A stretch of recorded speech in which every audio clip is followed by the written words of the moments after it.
늘 사람들로 북적이는 일본의 수도 도쿄.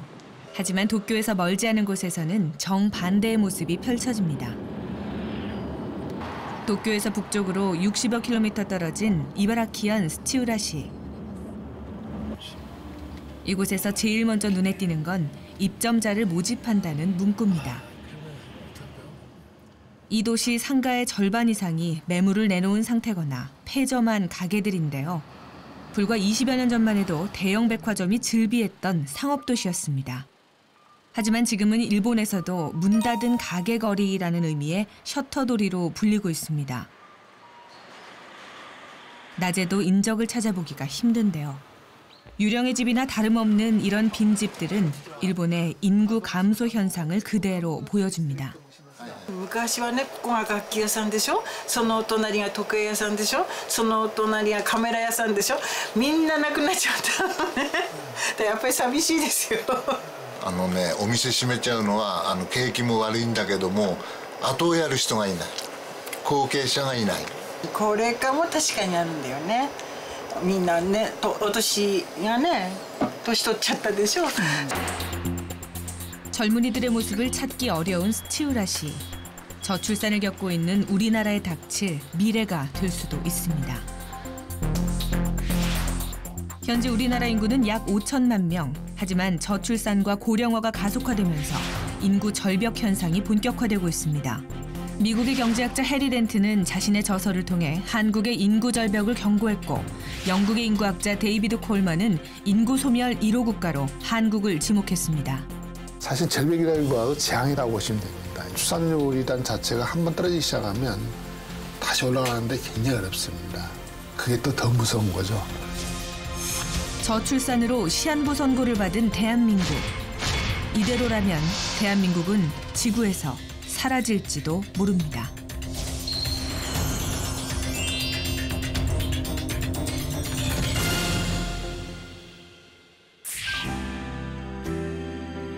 여성 한 명당 평생 동안 낳을 수 있는 평균 자녀의 수를 합계 출산율이라고 합니다. 우리나라의 합계 출산율은 지난 2001년 1.3명 밑으로 떨어진 뒤 15년째 초저출산 국가로 분류되고 있습니다. 지난해에는 1.17명까지 줄었고 출생아 수는 역대 최저를 기록했습니다. 인구학자들은 남녀가 결혼을 해서 2명의 아이를 낳아야 한 나라의 인구가 그대로 유지된다고 말하고 있는데요. 출산율이 지금 이대로 계속된다면 100년 후에 우리나라의 인구는 현재의 절반 수준으로 떨어질 것이라고 예측하고 있습니다. 과연 무엇이 출산을 가로막고 있는 것일까요? 한국전쟁 이후 베이비붐 시대를 거치면서 폭발적으로 인구가 증가한 우리나라는 7, 80년대부터 대대적인 산하 제한 정책을 펼쳤습니다. 덮어놓고 낳다보면 거짓골을 못 면한다. 불과 30여 년이 지난 지금 상황은 정반대가 되었습니다. 2001년에 초저출산국으로 분류되며 저출산 고령화의 위기를 맞게 됐고, 정부의 출산 장려 정책에도 떨어진 출산율은 올라갈 기미를 보이지 않고 있습니다.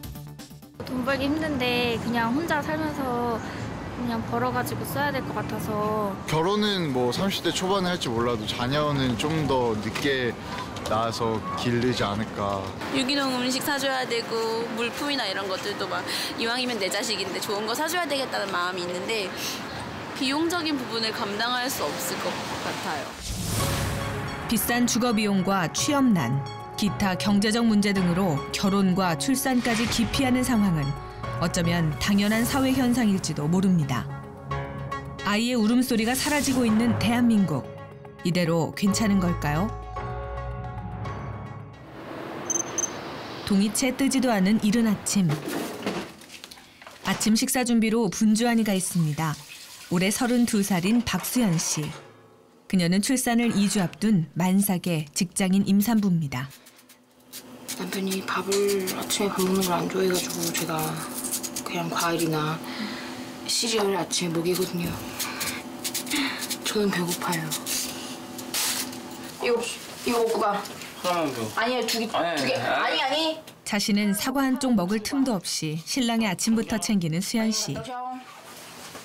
아유. 갔다 오셔. 새벽같이 남편을 출근시키고 서둘러 수연 씨도 출근 준비를 합니다. 사무실에 가져갈 간식거리도 빼놓을 수 없겠죠. 만삭되는 수시로 배가 고프니까요. 현관문을 나서면 그때부터 수연 씨의 긴긴 하루가 시작됩니다.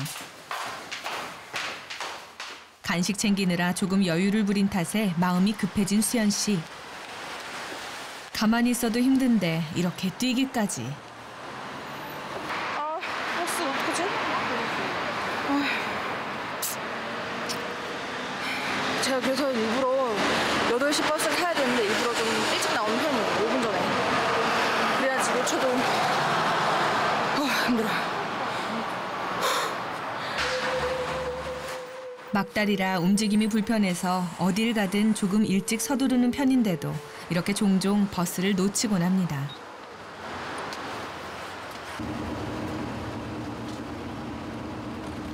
최대한 그 3개월을 뒤로 당겨서 애기 얼굴 하루라도 더 보려고 다닐 수 있을 때까지는 다녀보자 했는데 배가 너무 당기고 그래서 이게 쉬운 게 아니구나.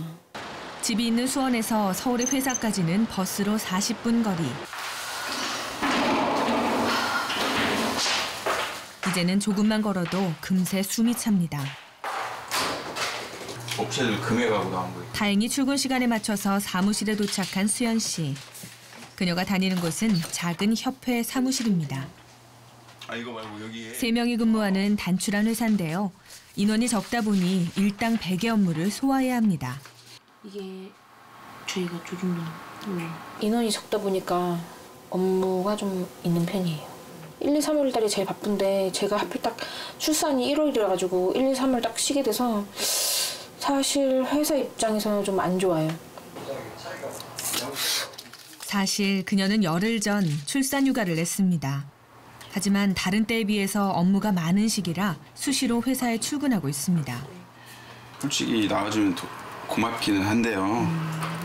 안타깝죠. 이렇게 몸도 안 좋고 막 저럴 텐데 무거울 텐데. 또 이따가 없으면 또 좀 업무 보시는데. 그렇죠. 그러니까 둘이 하던 일을 혼자 하려니까 확실히 좀 그런 부분은 있어요. 근로기준법에 따르면 우리나라 법적 출산 전후 휴가는 90일. 사업주가 임산부 직원에게 출산 휴가를 주는 건 당연한 의무입니다. 하지만 우리나라 많은 중소기업에서는 여전히 그 실효성이 미비한 실정. 임신 출산을 이유로 퇴직을 강요받는 경우도 적지 않은데요. 실제 우리나라 출산휴가 이용 비율은 어떨까요?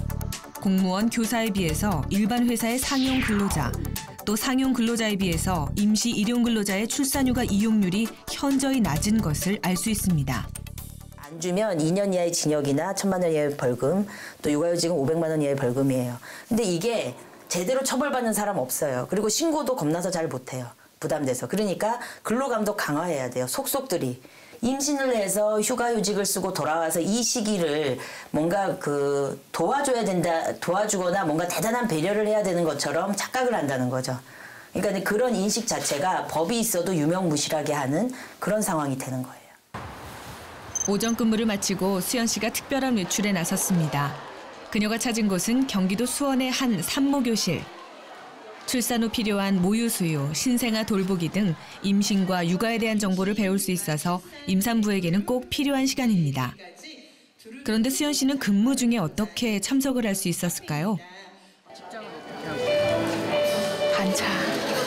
직장인 산모들 비중보다는 일반 산모들이 비중이 더 많으니까 반차 내거나 연차를 내고 다녀야 되지. 안 하더니 더 격하게 눈치 보이고.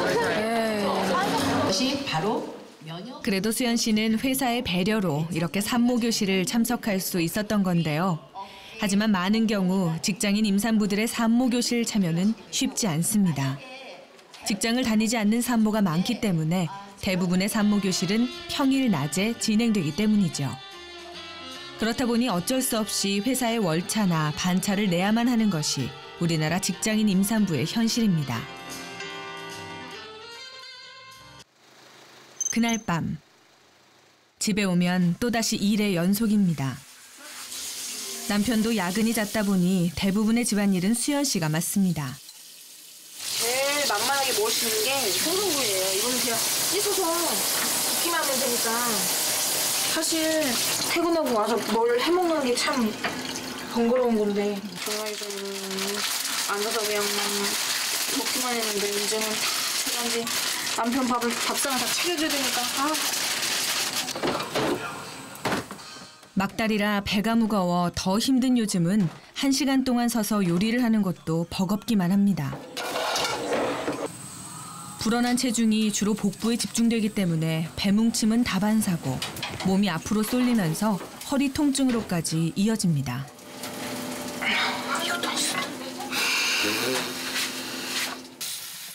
어느새 녹초가 된 수연 씨. 남편이 집안일 많이 안 도와줘요? 많이 도와줘요.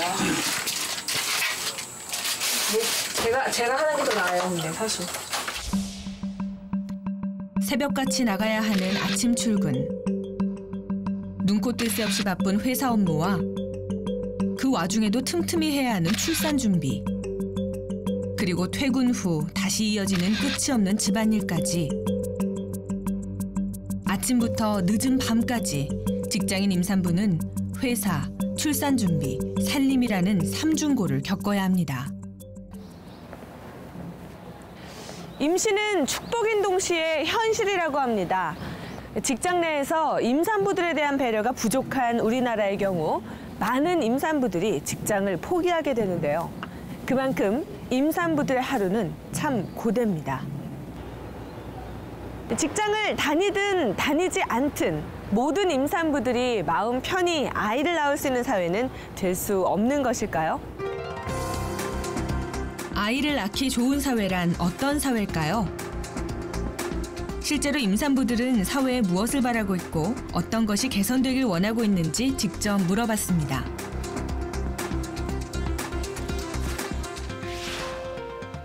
직장인 임산부에 대한 배려,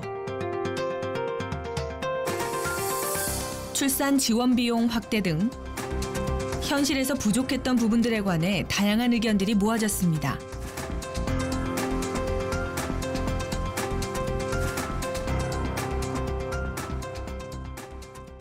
지원은 이제 첫애 때도 그렇지만 이제 그 다산을 하면 아기를 많이 낳으면 지원을 하는 형태로 가잖아요. 근데 또 첫애만 가지더라도 경제적으로 지원이 조금 더 이렇게 풍성해지면 좋을 것 같다는 생각은 했었어요. 그러니까 아이들의 용품이라든지 이런 게 좀 물가가 좀 안정이 됐으면 좋겠다 하는 생각이 들고요. 사실 아이용품 부르는 게 값이라서요. 그리고 병원비 이런 것도 정부에서 많이 지원을 해준다고 하지만 사실은 서민들 입장에서 정말 턱없이 부족하거든요.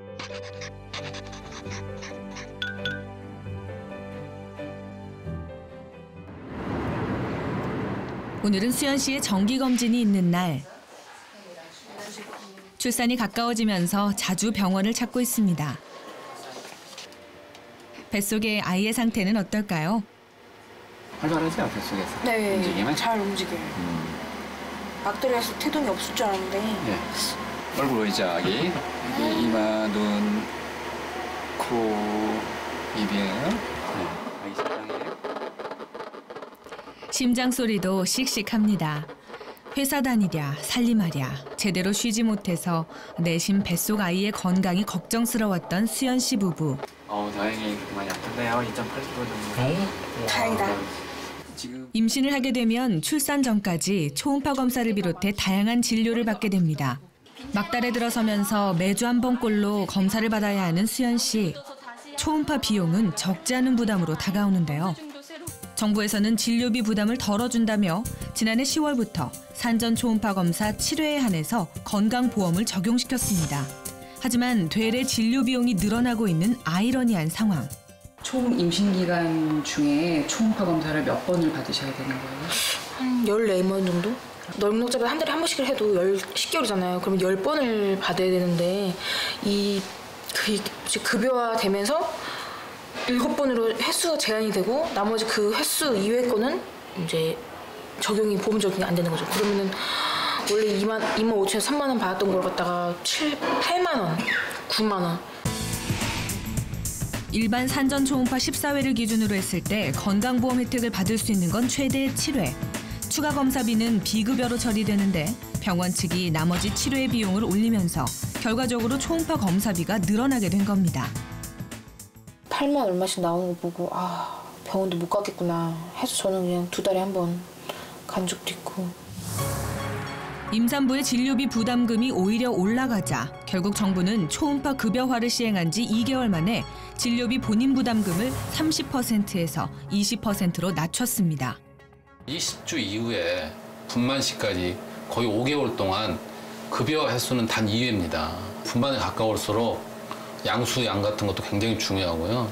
또 조산의 가능성, 태반의 위치 이런 것들이 굉장히 중요합니다. 진료를 하는 과정에 있어서 어느 때는 초음파가 급여화가 되고 어느 때는 초음파가 급여화가 되지 않는다.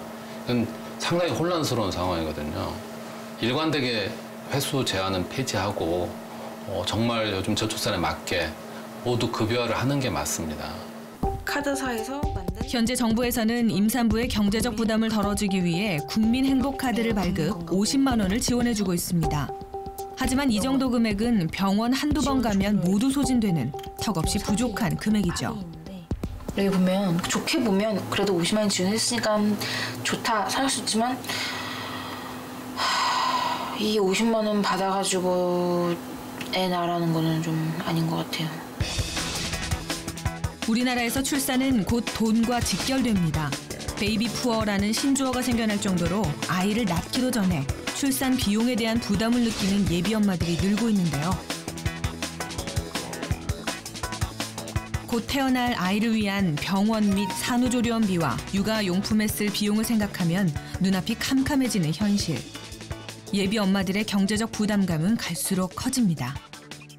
산후조리원이라든지요. 또 그 병원에서 아이를 출산할 때 드는 비용이라든지 또 그 직후에 아이에게 드는 비용들이 다 고비용이라 보니 출산조차도 비용이 높은 그러한 고비용 출산 시대를 맞이하고 있는 거죠. 많은 임산부들에게 병원 진료비 못지않게 부담되는 것이 또 하나 있습니다. 바로 육아용품 비용이죠. 출입문을 열었습니다. 무슨 일로 오신 거예요? 저 모빌대가 없어서 모빌대 드림해 주신다고 지원하면서 하셔가지고 모빌대 드림 받으러 가요. 드림, 엄마들 사이에서 자주 오가는 말입니다. 나누어 드린다라는 뜻인데요. 드림은 자신이 사용했던 출산 육아용품을 다른 엄마들과 무료로 나눠서 사용하는 건데요. 고가의 출산, 육아용품에 드는 비용을 절약하기 위해 나타난 사회 현상입니다. 달잖아요. 이거를 침대에다가 설치해가지고 이렇게 달면 뭐 하나당 금액은 얼마 되지 않지만 이게 쌓이다가 보면 뭐 애기용품이 한두 개도 아니고 그러다 보면 이제 금액이 점점 늘어나니까 웬만하면은 이제 받을 수 있는 건 다 받으려고. 모빌 드림을 받고 돌아온 그녀에게 아주 특별한 선물이 기다리고 있는데요. 제가 후기 열심히 써서 받은 유모차예요. 우와. 수연 씨가 별도로 구입한 게 아닌 커뮤니티 후기 작성으로 받은 경품입니다. 출산 비용을 절약하기 위한 그녀의 노하우인데요. 유모차에도 이제 브랜드가 있고 명품이 있는데 그런 건 아니고 그래도 이것도 살려면은 이제 돈 10만 원 줘야 되니까. 아이가 태어나기 전에 구입해야 할 물품은 많고 그 비용도 무시할 수 없습니다.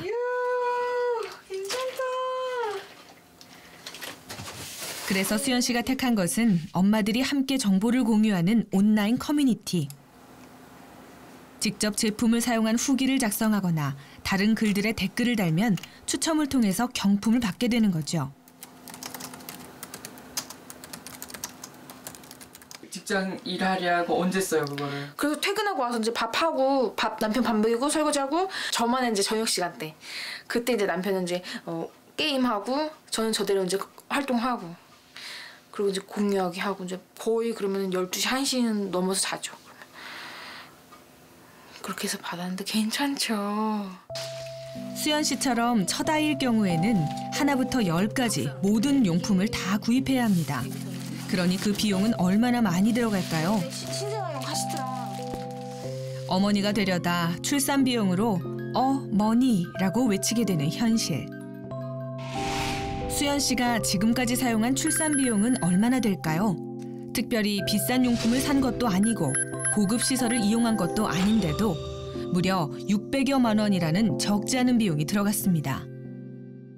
보는 거는 한정적인데 나가는 거는 그렇게 나가니까 다달이 좀 빠듯하기도 하고 병원비도 그렇고 조리원비도 그렇고 다 저한테 다 부담으로 와요. 베이프가 된다고 한다면 부모들도 당연히 고민을 할 거 아니에요. 내가 베이프가 될 거야, 애를 낳고 베이프가 될 거야, 아니면 그냥 애 없이 살까? 이런 고민들을 현실적으로 할 수밖에 없죠. 우리가 소득을 갖다가 획기적으로 늘려주지 못한다고 하더라도 그 비용의 문제를 우리 사회가 어느 정도 안는다면 낳아놓은 지금 아이들을 갖다 어떻게 키울 것인가 이거에만 고민할 것이 아니라 아이를 낳고 키우기 위한 애초에 생각부터 할 수 있는 그러한 환경들이 사회적으로 마련이 돼야죠.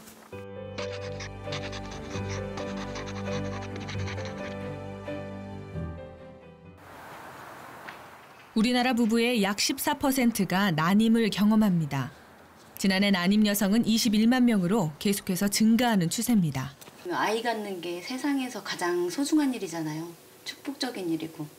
근데 그게 쉽지 않다고 의사 선생님한테 들으니까 당연히 저는 이제 잘 가질 줄 알았는데 워킹맘의 어려움도 임산부의 여러 고민들도 난임 여성들에게는 그저 부럽기만 한데요. 올해 35살의 박시연 씨는 난임 판정을 받은 지 8년이 지났습니다. 부추가 따뜻한 성질이라 몸에 좋다고 해서 저 과일. 건강한 몸을 만들기 위해서 인스턴트나 패스트푸드를 끊은 지 이미 오래. 매 끼니 유기농 식재료들로 만든 요리들을 식탁에 올립니다. 이렇게 태어나고 싶어서 태어난 것도 아니고 내가 임신을 안 하고 싶어서 안 하고 있는 것도 아닌데 다 내 죄인 것 마냥 그런 시선들? 그리고 임신이 안 됐다는 사실을 남편한테 얘기해줘야 되는 그 순간이 가장 힘들었던 것 같아요. 그러니까 뭐 주사 맞고 난임 시술하고 난제 채취하고 이런 것도 다 괜찮은데 안 됐을 때 죄송해요.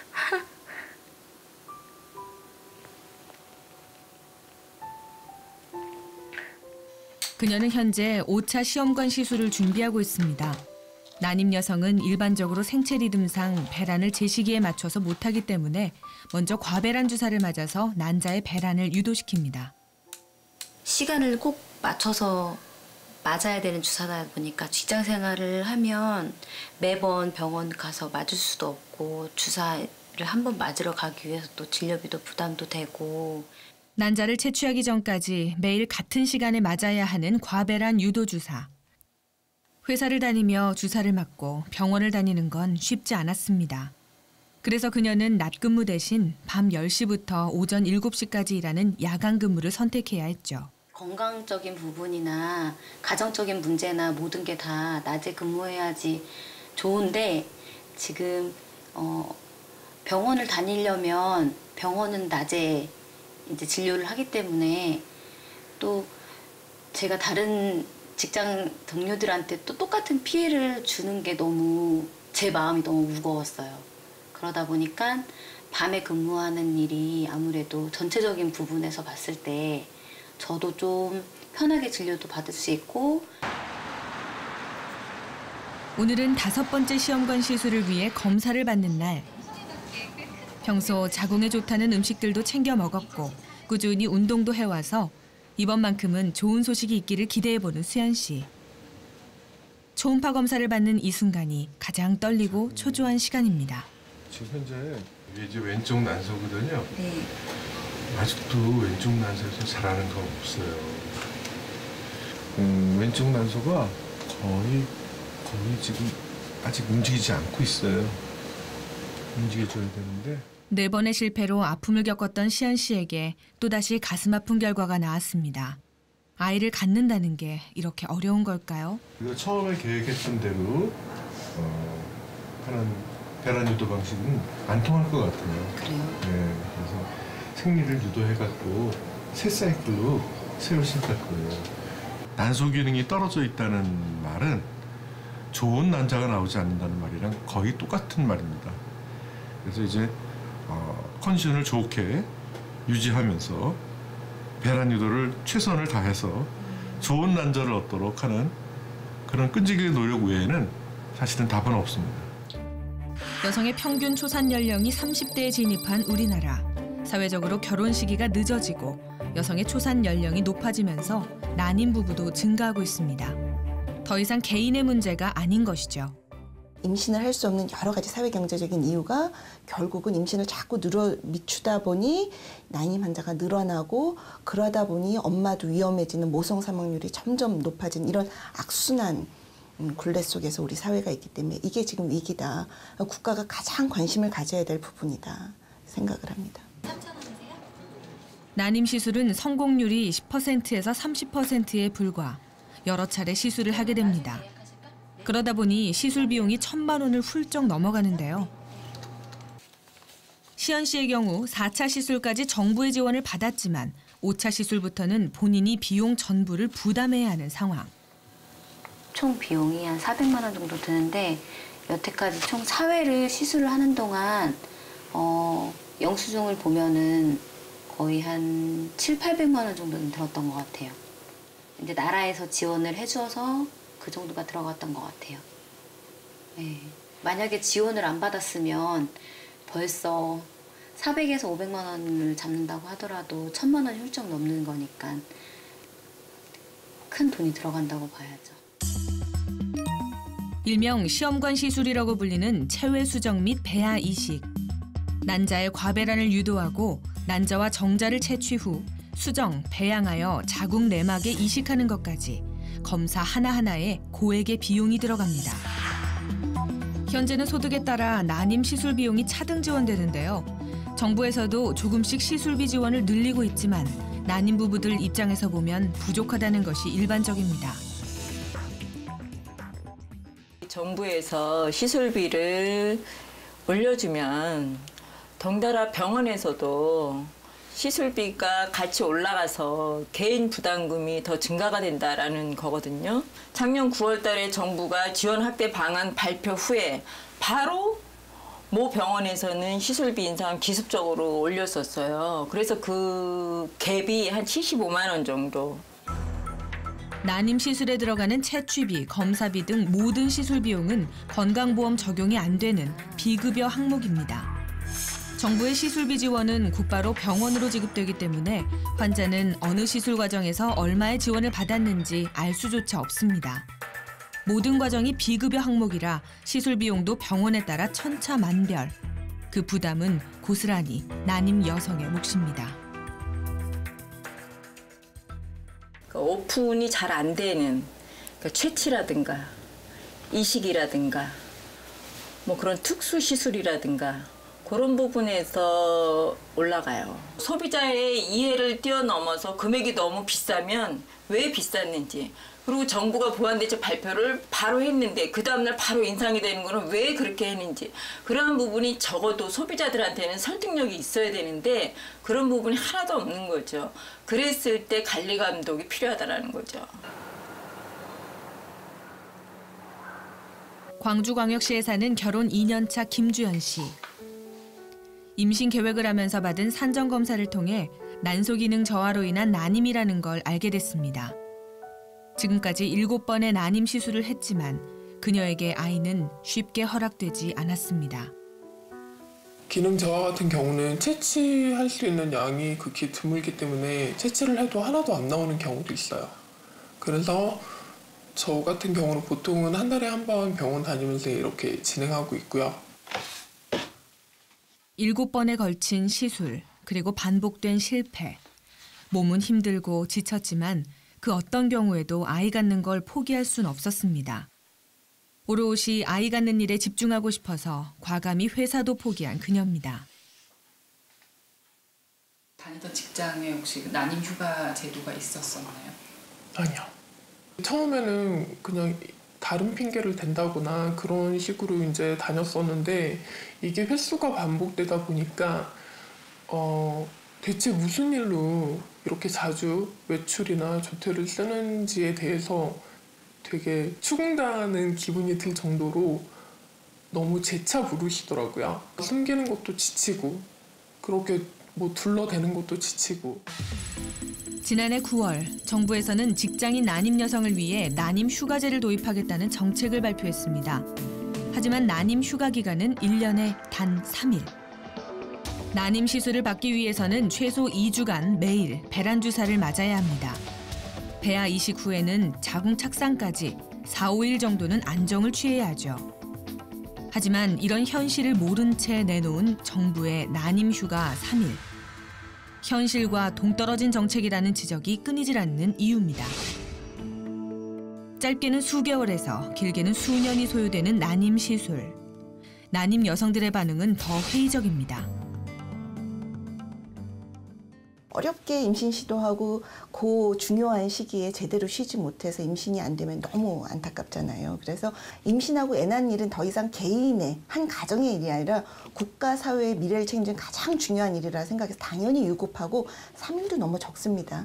그래서 임신 시도와 관련된 기간은 정말 자유로이 진료를 할 수 있도록. 난임 시술 과정과 주변의 시선보다 주연 씨를 더욱 힘들게 한 것은 바로 난임으로 오는 불안감과 심리적 압박감이었습니다. 누구에게 쉽게 터놓고 이야기할 수도 없었고 혼자 눈물을 삼켜야 할 때가 많았던 주연 씨. 마음처럼 이렇게 시술이 잘 안 되면 그런 신체적으로나 감정적으로 힘든 부분이 있잖아요. 자괴감이 먼저 들고요.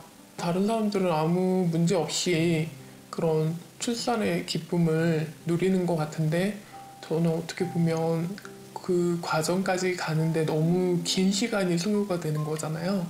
그래서 그런 마음이 든다는 게 가장 힘들고. 실제 난임 진단을 받은 여성 10명 중 9명이 우울증을 겪었고 시술 실패로 인한 극심한 좌절감과 임신에 성공을 하더라도 유산, 사산에 대한 불안감으로 우울증 증상에 시달리고 있습니다. 한 달, 2달, 6개월 이상 되면은 그 스트레스는 말할 수가 없고 이런 정서적인 어려움이 또 그 다음 임신 시도의 성공률까지 연결이 됩니다. 그래서 모든 환자가 난임 상담을 받을 때 그 치료 결과에 따라서도 의사하고도 물론 충분히 상담이 필요하지만 진료실에 충분히 안 되면 전문 상담사 또는 필요하면은 정말 우울증까지 왔으면은 뭐 정신과 진료까지 정서적 지원까지 연결돼주는 그런 정책이 난임 환자들에게도 좀 확대가 됐으면 좋겠습니다. 얼마 전 행정자치부에서 2015년 합계 출산율을 기준으로 우리나라 지역별 출산율을 발표했습니다. 이 중 유난히 높은 출산율로 눈에 띄는 지역이 있는데요. 바로 전라남도 해남군입니다. 2015년 우리나라 합계 출산율이 1.24명인데 반해 해남군은 2.46명으로 약 2배에 가까운 출산율을 기록했는데요.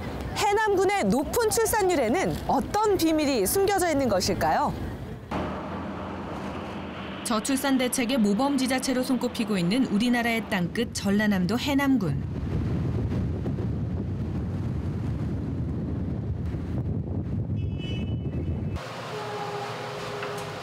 여느 집과 마찬가지로 식사 준비로 분주한 시간을 보내고 있는 김현주, 최효성 씨 부부. 식사를 차리다 말고 뭔가 고민에 빠진 현주 씨. 개수 세시는 거예요? 이게 맞는데? 이게 정해진 자리가 있어요? 네. 식탁 자리의 주인공들은 바로 이분들. 말괄량이 꼬마 숙녀 첫째 담이고요. 애교 철철 넘치는 둘째 채빈입니다. 생글생글 귀염둥이 찬우. 그리고 이제 막 세상에 나온 막내 찬빈이까지. 복작복작 4남매가 사는 집이네요. 아기를 안는 모습이 제법 능숙한 현주 씨. 역시 내 아이의 아빠는 남다릅니다. 오늘은 남편 현주 씨의 생일. 깜찍한 아이들의 생일 축하 노래가 이어집니다.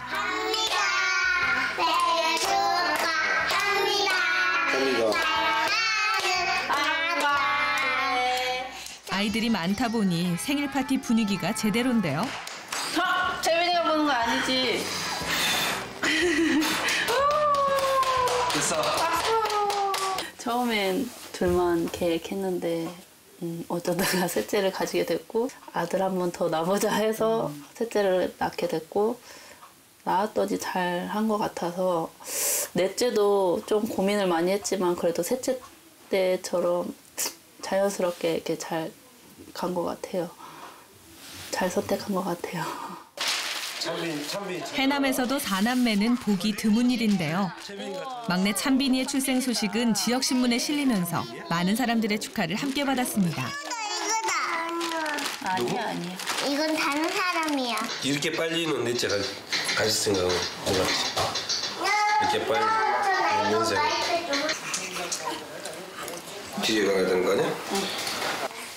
식사 도중에 기저귀를 갈아야 하는 일쯤은 일상 다반사. 갈비. 아이 넷을 돌보는 건 쉬운 일이 아닐 겁니다.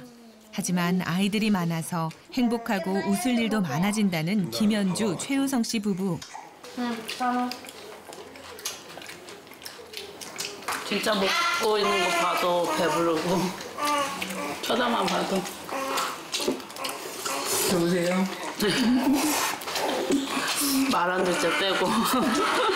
어떠세요? 이렇게 아이 4명이나 있으니까. 걱정이죠. 효성 씨 부부가 아이 넷을 가질 수 있었던 데에는 해남군의 전폭적인 출산 지원 정책도 한몫했습니다. 보건소에서 20만 원. 셋째는 600만 원 지원받아서 처음에 120만 원을 받고 그다음에 달달이 매월 20만 원씩 24개월 받고 있고 넷째는 720만 원인데 해남군은 첫째 아이 때부터 출산 장려금이 지급됩니다. 넷째 때는 무려 720만 원으로 해남군의 신생아 출산 장려금은 가히 파격적입니다. 저희 주변 친구들한테도 이런 거에 대해서 얘기해보면 정말 놀라고 막 그래요. 그쪽에서는 전혀 이런 게 없으니까. 어떻게 하면 산모들에게 더 조금 더 도움이 될까 정말 많이 연구하시고 그렇게 하시는 것 같아요. 10년 전까지만 해도 해남군도 저출산을 겪었습니다. 급격한 고령화로 들어서고 사람들이 대도시로 떠나면서 해남의 인구는 10만 명 이하로 급격히 줄어들었는데요. 지역 발전의 원동력을 찾고자 2008년 전국 최초로 주민복지과, 보건소, 행정지원과 업무를 통합해 출산정책팀을 신설했고 원스톱 서비스를 시작했습니다. 출산정책팀은 이후 지속적으로 정책을 개발하고 실시해오고 있습니다. 그 성과는 2012년부터 눈에 보이기 시작했습니다. 전국 지방자치단체 중 가장 높은 출산율을 기록하며 4년 연속 전국 1위라는 성과를 거뒀습니다. 아기 탄생 또 출산에 대한 지대한 관심 그리고 전폭적인 예산 지원 또 지자체가 아기를 함께 키워간다는 그러한 공감대 또 지역 해남군만의 지역적인 특성과 정서 이런 것들이 복합적으로 작용을 해서 출산율이 높아졌다고 이렇게 저희들 생각하고 있습니다. 출산 장려금 외에도 고비용의 난임 시술비와 기형아 검진, 초음파 검진 비용 등을 지원하면서 임신과 출산에 따른 경제적 부담을 덜어주고 있습니다. 또한 산후조리원이 없어서 인근 도시로 원정 출산을 해야만 했던 농촌 산모들을 위해서 전국 최초로 공공산후조리원을 운영하고 있습니다. 이곳의 이용료도 사설 산후조리원의 절반 수준입니다. 아기 낳으면 좀 부담이 크잖아요. 비용이라든지 산후조리원 들어가기가 좀 힘든데 그래도 저렴한 가격이라서 부담이 조금 덜해서. 저 같은 경우는 시댁이랑 친정이 다 멀리 있어가지고 누가 이렇게 산후조리 해줄 사람이 없었거든요. 그래서 맘 편히 이렇게 할 수 있는 것만으로도 주변에 네, 많은 도움이 됐던 것 같아요. 그뿐만이 아닙니다.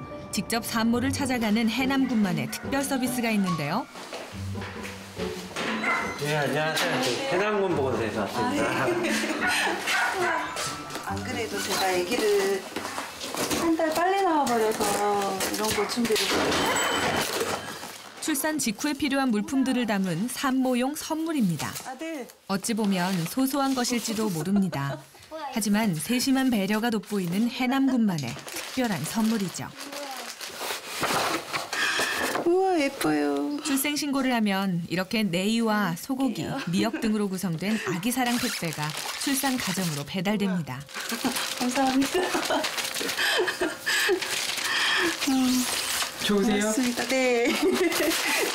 이걸로 오늘 국 끓여야 되겠네요. 어머님 몇째 넣으신 거예요, 그러면? 셋째예요. 계획은 없었는데 예, 낳고 나니까 잘한 것 같아요. 첫째부터 해남에서 아기를 낳은 서정숙 씨.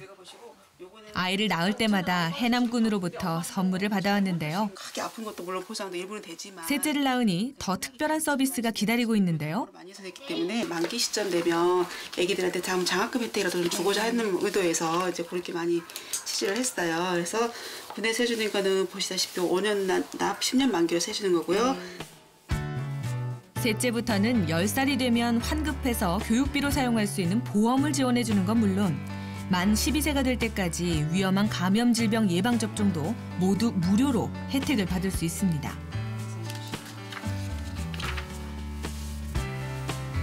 출산 정책이 좋아서 우선은 한 몇 년간은 크게 걱정은 안 해도 될 것 같아요. 감사드리고요. 잘 키우겠습니다. 파격적인 출산 장려금, 임산부 무료 진료까지. 해남군은 어떻게 이런 출산 정책을 펼 수 있었을까요? 제 해남군 예산 1년 예산이 약 6천억 정도 됩니다.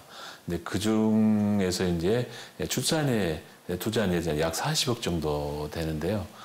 그게 이제 뭐 다른 지자체에 비해서 많이 예산이 들어간 거죠. 근데 저희들이 봤을 때는 자치단체 장의 그러한 그 저출산 인식과 관심, 그에 따른 투자 선택이라고 생각하기 때문에 예산에 대해서 그렇게 크게 문제될 건 없다 이렇게 생각을 하고 있습니다.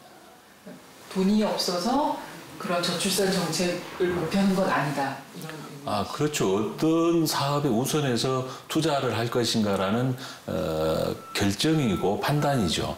그게 예산의 부족 문제는 아니라고 생각을 합니다. 국가도 마찬가지입니다. 지자체 정책만으로 출산율을 끌어올리는 것은 쉽지 않습니다. 국가가 지자체에만 맡기지 말고 저출산 문제는 곧 나라 전체의 문제임을 인식하고 아이 낳기 좋은 환경을 만들어주는 것이 무엇보다 중요합니다. 부처별로 흩어져 있는 정책들을 하나로 모아 장기적인 계획으로 보다 체계적인 시스템을 구축해야 할 것입니다.